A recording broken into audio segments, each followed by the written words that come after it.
Hello, I'm ABXSleekat, and to answer the titular question, the one you clicked on the video for, no, I don't think Minecraft Battle Royale will ever really overtake a Fortnite or a PUBG, but I think it's really interesting to talk about and to look at because Minecraft Battle Royale is a brand new minigame, the first Battle Royale of its type in Minecraft Bedrock, and it's been a game I've played a surprising amount of, and given that this channel is, both a, reflection of what's going on in Minecraft, but also what I've been finding interesting, this is one of the minigames I've done more and more time into than I would ever imagine, than you could probably ever imagine, and I wanted to talk about what makes it great and what makes a Battle Royale game great in general, as well as whether a game like this can really extend the value of Minecraft outside its traditional player base, because it is a full-on PvP Battle Royale that just happens to be playable in Minecraft. So let's talk about all the big stuff, as well as what makes a good Battle Royale. Please do like this if you do like it, because it helps out the channel a lot, and let's know you do like these kind of commentary-style videos where we're talking about a semi-serious issue, such as the issue of Battle Royales, because Battle Royales are the hot topic. People, love to hate on the fact that there's so many coming out, but the truth is it's the game mode that people like to play. All of the hottest games are doing Battle Royale because it's a really exciting new game mode, and although it might be easy enough to say, okay, there's like 3 mechanics, you just have to have a shifting circle, you need to have like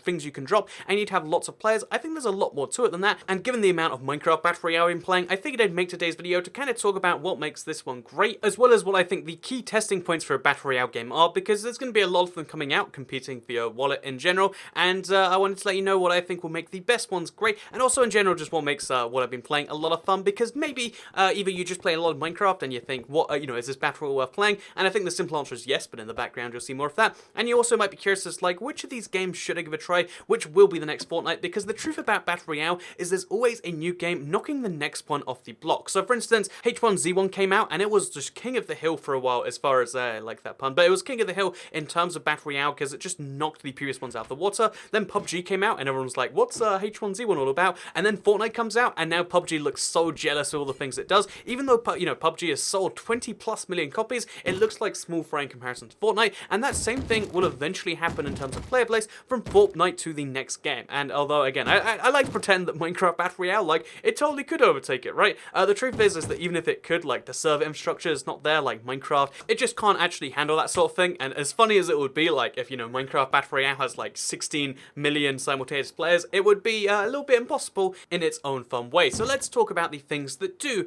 make a game great, in my opinion, and that make this one great as well. So first of all, it has to be the dropping system and the way the map is built. So when you have a Battle Royale game, you only have one map. This seems really obvious. I mean, some games have more than one map, but you have 1 to, maybe 3 maps in general, and this means that that one map has to be worth the equivalent of like 10 maps in any normal game mode. In a team deathmatch or a survival games or a Bed Wars or whatever game mode you want to think of, you have lots of different maps to give you variety in play. Every time you play, you're getting something marginally different. When you play Battle Royale, you have to create that for yourself. If you want, you can play the same map every time by landing in the same place, but it needs to feel like you're playing a different game with a different experience, with different loot, with different everything else if you drop in a different place. This is one of the things that PUBG didn't do quite so well, but has been doing better recently, and it's one of the things that Fortnite really rapidly improved on by having different areas improve at different times, and it's one of the things I really like about Minecraft Battle Royale, actually, because again, when you land in the big city, it's different to landing in the, container yard, which is different to landing in just this huge house in one of the corners, and there's this huge underground complex you'll see in the background. There's all these different things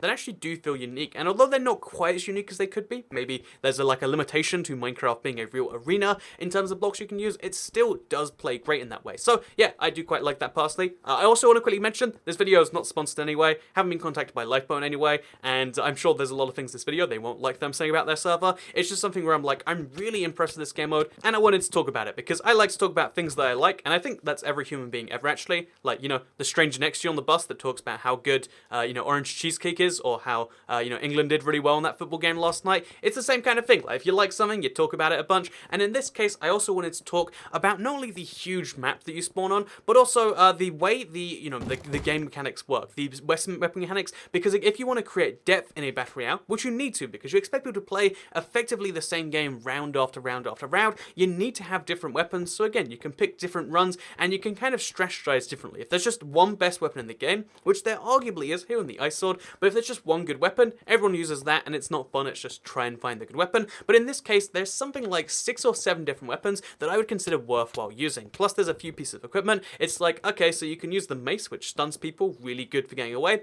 You can use the battle axe, which does a huge amount of damage, but then you're slowed down, so you can't chase them. There's all these different considerations, and the fact that you can combine them together increases that exponentially. exponentially. So I love the weapon system, I love the fact that there's more than one thing going on, and I think that combined with the huge map really makes me feel like I'm having a different thing each time. Even when I'm forced to land in one of the corners, and even when there's that dreaded situation where you have literally one thing, it's like, okay, so I've got a carrot and I have to try and fight off the world, kind of like the original Battle Royale movie. But you know, when you have these impossible situations, you can still feel like there's some strategy, something you can do with it, and having a good default weapon really helps with that as well. So yeah, big fan of the weapon system. I think it works really well. Every now and then I find a weapon that I've never really used before. Like I found flash grenades the first time, pretty funny. Regular grenades, really powerful. There's fireball scrolls and there's pressure plates, and there's a weird combination of stuff that doesn't necessarily make sense, and I think that's a great thing for any Battle Royale game. Even without ranged weapons, like there's only the crossbow and a couple of other weapons in this that are ranged, even without ranged weapons, you can still do a surprising amount, and that is something where I feel like, you know, the Minecraft Battle Royale is doing something unique, because the third thing I'd say you need, besides just weapon variety to make each game feel more unique, besides map variety, so you can kind of pick an area, or you can pick to land anywhere and feel different, is to have a unique kind of gimmick. And I feel like this might be the first ever melee-based Battle Royale. And honestly, you know, let's be honest with ourselves, if 100 of us dropped onto an island in real life, and unless it was set up with guns, then most of us would be using stuff like, oh, this is a stick I found, hopefully I can kill a person, oh, I found, you know, some broken glass, and that's my weapon, and I feel like that variety is a really great thing. Pro tip, by the way, if you ever are dropped onto an island with 100 other people, one, you're probably going to die, like, statistically speaking, so I guess get rid of that, but two, I guess hide up a tree somewhere, and just, like, if you can't be seen, you can't be killed. Pro tips of Toy Cat. But no, going back to the thing, having a unique gimmick is great, and the fact that this is basically melee only, again, there is ranged weapons to stop that from happening, is really quite great. It uses the Fortnite unique mechanic of building, not necessarily in the biggest way, like, how often do you really see it used? Not often in the background,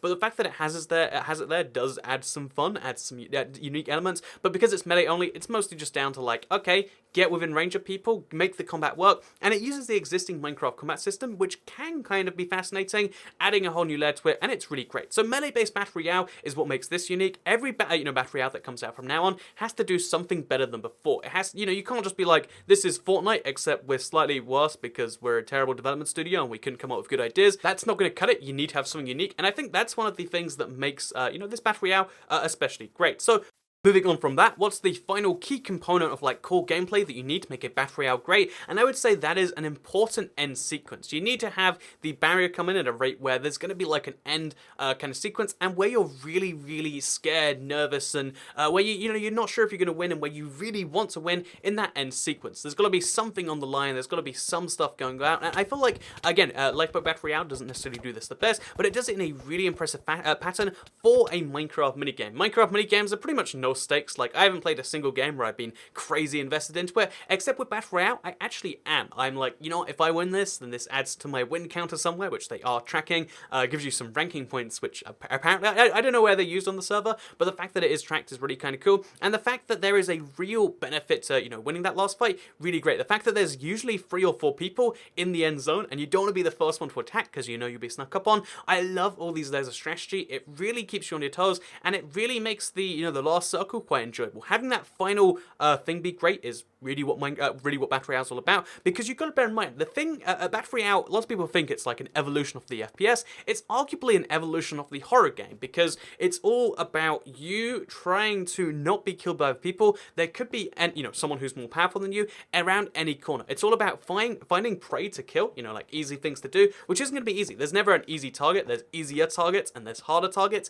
and it's all about not having someone that can just destroy you being around the next corner, because if you go into the city and you hit someone, you didn't check your flank, now you're being destroyed from behind. It's really a little bit of a horror game, and this is one of the areas I would say Minecraft Battle Royale does fall flat. I don't know if you can do this in Minecraft effectively without having sound effects, having something, a real ranged weapon that can do some good damage to you, because you don't feel scared of that happening. It just kind of does happen. Maybe eventually that'll happen to me, but I think that's something every Battle Royale game needs to do amazingly. I'd say PUBG does this flawlessly. Your heart rate is pounding when you're in that final circle and you're like, oh my god, I'm so scared of this whole thing. Minecraft does it really well. but not quite perfectly, and I'd say it's one of the things that makes Fortnite great. The whole building aspect, where you have to use high motor skill stuff of like, okay, gotta build up around there, do all the magic sort of stuff. The fact that you've got to do these high skill actions while under that pressure is what makes these games great, in my opinion. So yeah, I would say those are the key elements of what makes a Battle Royale game, a bad one versus a good one. There are so many bad Battle Royale that are coming out every single week. Have you seen the number that are like, oh, this will be the next big thing, and when was the last time you heard about them? Guess what? You probably haven't even heard about most of them, because there's so many Battle Royale games that do flop because they just mess up all those elements. They think it's just, oh yeah, drop 100 players in an arena and then the rest is just, cashing in the checks once a month. No, it's a lot more complex than that, and I think that's something that, every new game has to understand. I think that's something that the Battle Royale on Lifeboat does a really good job at. I've had plenty of fun doing so, and I think it's the reason that I'm happy recommending a game, even though the server as a whole, used to have issues, and I think some of those issues, no doubt, are still going to be there. I think this game mode in particular is one that can make me say, even though I haven't played Lifeboat in a long time, I can recommend this server wholeheartedly. It is the best Minecraft Bedrock minigame right now, I believe. That I have no doubt changed very shortly, but it's one of the best Bedrock minigame servers, so if you want to play something with a friend, Battle Royale might be for you. But don't team, because that makes you a jerk and a dick. So let's move on to just very briefly mention, what's the deal with all these Battle Royale games? Do you think the Battle Royale trend will last, Toycat? And I think, honestly, it will for a little bit. A lot of people think, like, oh, the game's saturated, but the truth is there's always trends for anything. There's trends for YouTube videos. There's a reason that this thumbnail either did encourage you to click the video, or more likely that it, I guess, if you're watching, then it did encourage you. But, that it did encourage some other people. There's a reason this video does well or not well. YouTube is all about trends. Games are all about trends. Life is all about trends. Like right now, a lot of products in the world are trying to be like diet conscious, like reduce them calories, reduce that fat.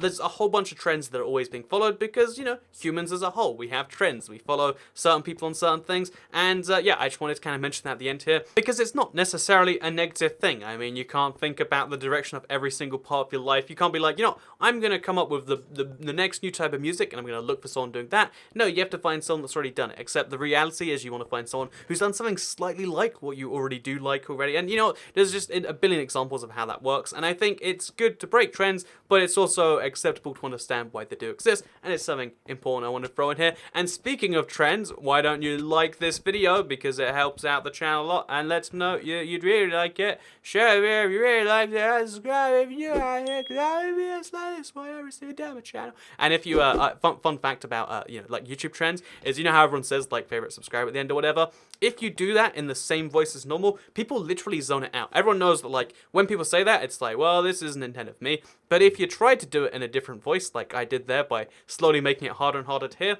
people might pay more attention. And I guess we could track that by seeing how many people subscribed from this video. Probably not very many. But no, hope you enjoyed the video. Follow them trends or whatever. And I'll see you all in the next video. Goodbye.